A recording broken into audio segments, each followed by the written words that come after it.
Hello everyone, কেমন আছেন? আমি ভালো আছি। আজকে আপনাদের সঙ্গে শেয়ার করছি বিট বিট কিনেছি, বিটরুট, বিটের আচার। খুব সিম্পল তারিকা, আমিও এটা ফেসবুক থেকেই শিখেছি, একটা ব্লগ দেখে। তো বিটরুট লাগবে শুধু, আর ভিনিগার লাগবে, এই যে ভিনিগার নিয়েছি, আর একটু নুন লাগবে।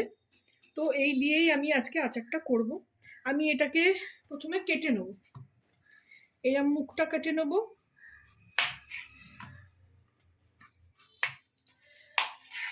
কারণ এইসব জিনিস না সবসময় খাওয়া হয় না, এগুলো খাওয়া কিন্তু খুব দরকার। যাদের রক্ত কম তাদের জন্য খুবই এটা দরকার। এটাকে আমি ছাড়িয়ে নিয়ে পরিষ্কার করে আসছি। এই দেখুন, সব ছাড়িয়ে নিলাম। এবার এটাকে আমি পিস পিস করে কেটে নেব। এর আগে আমার চ্যানেলে বিট বাটার রেসিপি আছে, সেটাও অসাধারণ খেতে হয়েছিল। কিভাবে টুকরো করব বুঝতে পারছি না, আসলে এত শক্ত না, ভয় পাই। এই করলাম, দিয়ে এবার এরকম বড় বড় টুকরো করে নিলাম, যেরকম আমরা তরকারিতে আলু কাটি ওই রকম। এই এরকম, মানে এইসব আচার এমনই আচার, এগুলো সব রোদ্দুর ফদ্দুরে অত দিতে হয় না, যেহেতু ভিনিগারে ভেজানো থাকবে। এই দেখুন, এইভাবে এটাকে একটু সরু করলাম, এটাকেও সরু করে করে নেবো।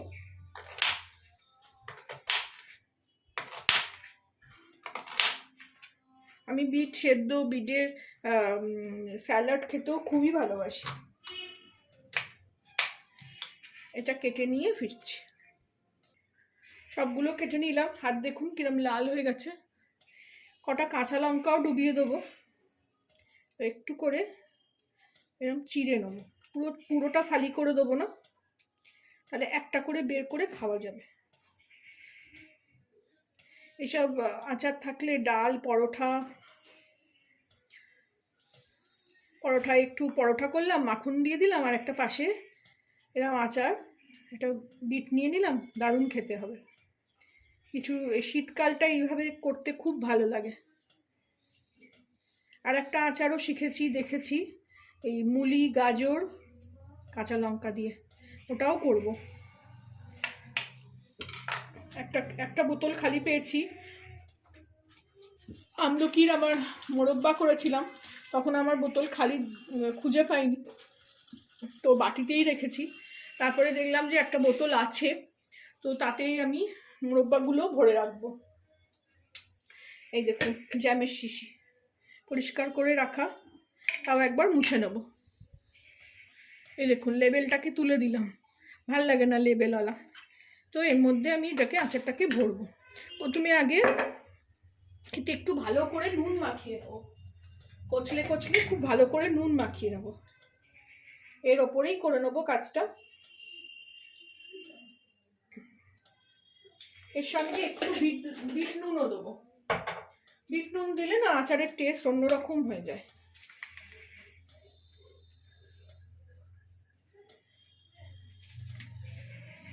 বেশি না দিয়ে এগুলোকে ভালো করে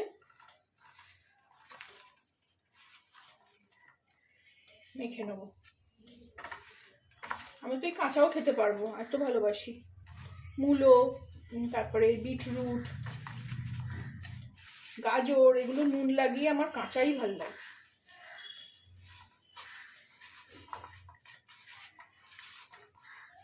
এবার এগুলো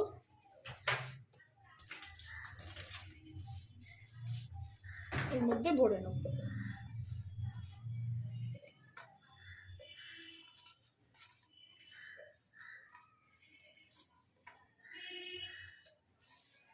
খুব ইজি। সবসময় আমি বলি না, আমি সবসময় ইজি রান্নাগুলোই দেখি আর চুজ করি, সেগুলোই করার চেষ্টা করি। মধ্যিখানে কিছু কাঁচা লঙ্কা দিয়ে দিলাম, ওপরে আবার বিট দিয়ে দিলাম। এইগুলো খারাপ হওয়ার কোনো চান্সই নেই, যেহেতু নুন, বিট নুন আর ভিনিগার থাকবে, ওপর থেকে একটু দিয়ে দিলাম, হাতটা ধুয়ে ফেলছি। এই দেখুন এতে ভরা হয়ে গেছে। এবার এতে এই ভিনিগার ঢেলে দেবো। আর এইটা একবার করলে ভিনিগারের জলটা ফেলে দেওয়ার দরকার নেই, মানে যেটাতে মধ্যে এটাকে ডুবিয়ে রাখছি এটার মধ্যেই আপনারা বারবার ডুবিয়ে ডুবিয়ে এই আচারটা করে নিতে পারবেন।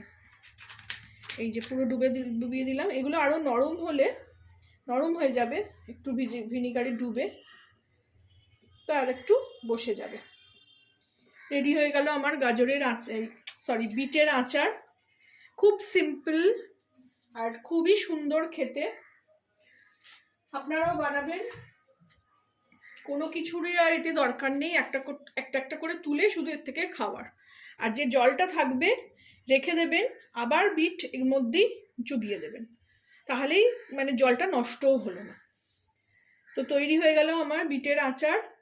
ভালো লাগলে আমার চ্যানেলটাকে একটু লাইক, শেয়ার অ্যান্ড সাবস্ক্রাইব করবেন। বন্ধ করে দিলাম। এই দেখো